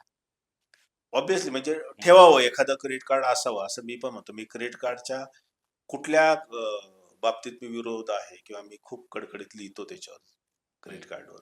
जे इनडिसिप्लिन आहेत सर्वसामान्य लोकांना हम्म. डिसिप्लिन तेवढं नसतं. आर्थिक स्थितीमुळे असेल काय असेल आणि क्रेडिट कार्डवर खरेदी प्रचंड केली जाते.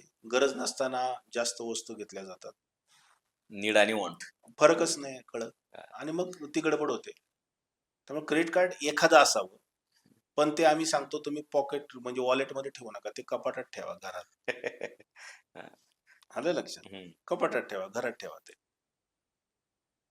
क्रेडिट कार्डनी खूप लोकांचं फायनान्शियल प्लॅनिंग विस्कळीत झालेलं आहे असं मी पाहिलेलं आहे.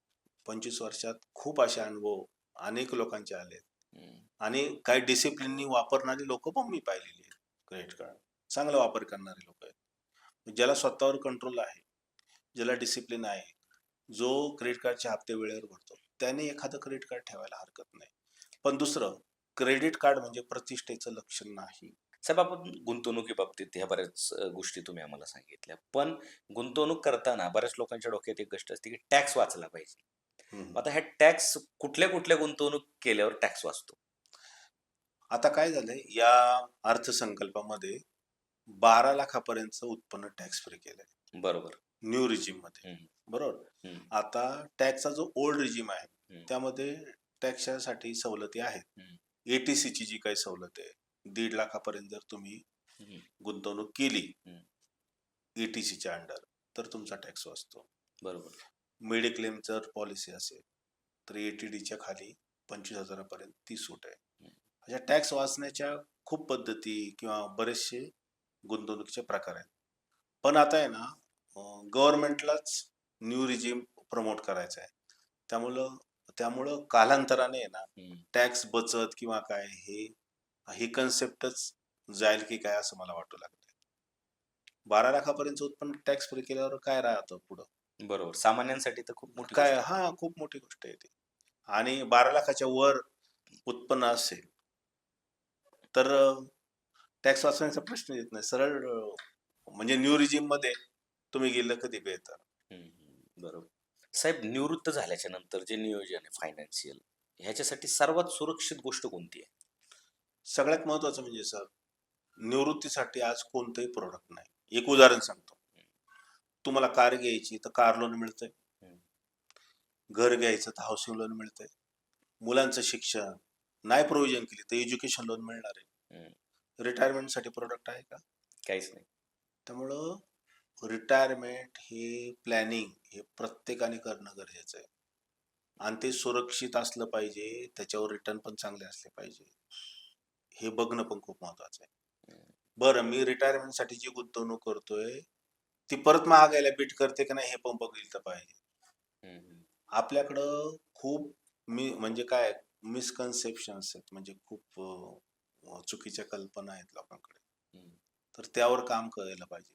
रिटायरमेंटसाठी तुमची मुलं नाही आहेत, तुम्हाला स्वतःलाच करायचंय. 2005 नंतर तर पेन्शन सुद्धा बंद झाली आहे. त्यामुळं रिटायरमेंटसाठी तुम्ही दुसरं कोणी येणार नाही, तुम्हालाच करायचंय. मग तेच परत त्यावरच येतो की तुमची काही गुंतवणूक तुमच्या रिटायरमेंटसाठी कंपल्सरी बाजूला ठेवलीच गेली पाहिजे. जी लॉंग टर्मची आहे. हम्म. मुलांच्या शिक्षणाला नाही तरतूद केली तर एक वेळ तुम्ही एज्युकेशन लोन घ्याल. मुलीच्या मॅरेजला नाही तरतूद केली तर कदाचित तुम्ही पर्सनल लोन घ्याल. हम्म. रिटायरमेंटला कोणतीच बँक मी रिटायर होते मला लोन द्या देणार आहे का? नाही 60-65 नंतर तर लोनच भेटत नाही. बरं, हे झालं नोकरदारांचं. व्यावसायिकांना तर स्वतःचं रिटायरमेंट स्वतःलाच करायचंय. हम्म. तुम्ही कुठल्याही बिझनेसमध्ये असा, तुम्ही किती वर्ष असा, तरी रिटायरमेंटची प्रोव्हिजन आपल्याला करायलाच पाहिजे. बरोबर. आपल्याला मुलांवर अवलंबून राहता कामा नये की हम्म. मुलं सांभाळतील. कारण आज एवढी कॉम्पिटिशन वाढली, आज एवढं धकाधकीचं जीवन वाढलंय. मुलांचीच वेगळ्या समस्या मुलांना असू शकतील फ्युचरमध्ये. बरोबर. त्यामुळं रिटायरमेंट हे खूप इम्पॉर्टंट आहे करणं. मी तर सांगेल बाकी सगळी गोल्स एक वेळ बाजूला ठेवा, पण रिटायरमेंटला प्राधान्य द्या. हम्म. खूप काळाची महत्वाचं गरज आहे. काळाची गरज आहे. आता आपण शेवटाकडे येऊयात साहेब. तर सगळ्यात महत्वाची गोष्ट मला विचारायची आहे, आपण खूप नियोजनाबद्दल बोललो, पण शिस्त लागणं खूप महत्वाचं असतं. तर सर्वसामान्यासाठी ही जी आर्थिक शिस्त लागावी किंवा आर्थिक नियोजन करता यावं यासाठी सल्ला काय द्याल? आर्थिक शिस्त असणं आपल्या आर्थिक प्रगतीसाठी खूप महत्वाचं आहे. तुम्ही आम्ही काम का करतो? 2 पैसे मिळवण्यासाठी. बरोबर. बरोबर, मग ते 2 पैसे योग्यरित्या गुंतवले, योग्य ठिकाणी खर्च केले किंवा आपल्या रिस्क प्लॅनिंगसाठी वापरले, तर आपलं आयुष्य आर्थिकदृष्ट्या खूप सधन संपन्न आणि प्रगतिशील होऊ शकतं. आणि त्यासाठी आर्थिक शिस्त असणं खूप गरजेचं आहे. बरोबर. मी तर सांगतो की म्हणजे एखादा मुलगा जॉबला लागल्यावर हम्म. लगेच त्याने गुंतवणूक सुरू करायला पाहिजे. ठीक आहे, एक वेळ लॉंग टर्मची नको, पण कमी कमी इमर्जन्सी फंडासाठी, हम्म. शॉर्ट टर्म साठी तरी कर. ती तुम्हाला शिस्त लागेल. हम्म. म्हणजे एक सपोज की 5 तारखेला बाबा माझा आरडीचा हप्ता जाणार आहे किंवा 5 तारखेला माझा एसआयपीचा हप्ता जाणार, तर त्याला ती शिस्त लागेल की बाबा नाही, मला तेवढे पैसे खर्च करायचे नाहीत, कारण माझा 5 तारखेला गुंतवणुकीचा हप्ता आहे. हम्म. आर्थिक शिस्त लागली की तुम्हाला ती सवय लागून जाते, जेणेकरून मग तुमच्या ज्या काही फायनान्शियल नीड्स आहेत त्यासाठी तुम्ही अवेअर होता हम्म. आणि गुंतवणूक करू लागता. आणि मग गुंतवणुकीतून विविध, जसं मगाशी म्हटलं, आपल्या आयुष्याचा पार्ट काय आहे किंवा आपल्या आयुष्याचं उद्दिष्ट आहे to achieve our financial goals, त्यासाठी लोक काम करू लागतात. अननेसेसरी क्रेडिट कार्ड वापरू नये, हाऊस मौज दिखाव्यावर फार म्हणजे खूप अननेसेसरी खर्च करू नये, खूप कर्ज आपल्या क्षमतेपेक्षा जास्त उचलू नये. हम्म. मित्राने नवीन गाडी घेतली म्हणून मी माझी एसआयपी मोडून किंवा एफडी मोडून गाडी घेऊ नये. ही बरोबर. शिस्त स्वतःला असली पाहिजे. तुमच्यासाठी सगळ्यात प्रायोरिटी तुमचं रिटायरमेंट, तुमच्या मुलांचं हायर एज्युकेशन आणि तुमचं वेल्थ क्रिएशन ही गोल असली पाहिजे असं मला वाटतं. आर्थिक शिस्त तुम्हाला आर्थिक प्रगतीकडे नक्की घेऊन जाईल. अगदी बरोबर. साहेब, तुम्ही सत्ता मंचच्या व्यासपीठावर आलात आणि खूप भरभरून आम्हाला मार्गदर्शन केलं. त्याबद्दल सत्ता मंच तुमचा सदैव आभारी राहील. थँक्यू सर, तुम्ही मला बोलवलं आणि माझं जे काय विचार तुमच्या प्रेक्षकांपर्यंत मांडायला मला संधी दिली, तर तुमच्या आणि तुमच्या प्रेक्षकांचे सुद्धा खूप खूप आभार. थँक्यू. तर मंडळी, आज आपल्या सत्ता मंचच्या व्यासपीठावर सन्माननीय प्रख्यात तज्ज्ञ, आर्थिक तज्ज्ञ वसंत कुटे साहेब आले आणि त्यांनी मनी मॅनेजमेंट, एसआयपी, एफडी आणि इन्शुरन्स बद्दल सविस्तर माहिती दिली आणि आपल्याला चांगल्या पद्धतीचं मार्गदर्शन केलं. याबद्दल मी सत्ता कुटुंबाच्या वतीने त्यांचे खूप खूप आभार मानतो आणि आपणही आम्हाला ऐकून घेतलं आणि वेळ दिला त्याबद्दल आपल्या सर्व मंडळींचे मी आभार मानतो. वसंत कुटे साहेबांना मी पुढील वाटचालीसाठी खूप खूप शुभेच्छा देतो. पुन्हा भेटूयात मंडळी एका नव्या विषयावर, एका नव्या पाहुण्यांबरोबर. भेटत राहू, बोलत राहू. तर मंडळी, अजूनही चॅनलला सबस्क्राईब केलं नसेल तर सबस्क्राईब करून घ्या आणि बेल आयकॉन दाबायला विसरू नका, म्हणजे येणारा एपिसोड तुमच्यापर्यंत मिळेल. आणि जर एपिसोड आवडला तर तुमच्या जवळच्या व्यक्तीपर्यंत नक्की शेअर करा. तोपर्यंत सर्वांना माझा जय हिंद, जय महाराष्ट्र.